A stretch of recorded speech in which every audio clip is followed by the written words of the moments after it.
কক্সবাজার জেলার চকরিয়া উপজেলার অন্যতম স্বনামধন্য শিক্ষা প্রতিষ্ঠান চকরিয়া আবাসিক মহিলা কলেজে ফেসের মাধ্যমে ডিজিটাল হাজিরা ব্যবস্থা চালু করা হয়েছে।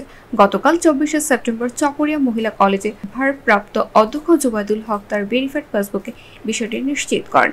জুবাইদুল হক জানান, এই পদ্ধতিতে শিক্ষার্থীদের উপস্থিতি সক্রিয়ভাবে নথিভুক্ত হয়, যা রিপোর্টিং এবং ব্যবস্থাপনার কাজে সহায়তা করে। এই পদ্ধতিতে শিক্ষার্থীরা কলেজে আসা যাওয়ার সময় একটি মেশিনের সামনে দাঁড়ালে তথ্য কম্পিউটার প্রদর্শিত হয় এবং উপস্থিতি রেকর্ড করে, যা পরবর্তীতে রিপোর্ট তৈরিতে ব্যবহার করা যায়।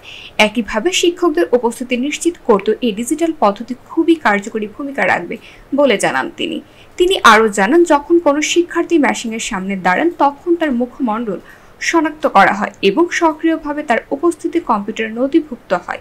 এই প্রযুক্তির মাধ্যমে স্বচ্ছতা ও জবাবদিহিতা বৃদ্ধি পায়, শিক্ষার্থীদের উপস্থিতি নিশ্চিত করে এবং সময়মতো কলেজে না আসার সমস্যার সমাধান করে। কলেজে এ পদ্ধতি উন্মোচনের পর শিক্ষার্থীদের বেশি উচ্ছ্বসিত দেখা গেছে।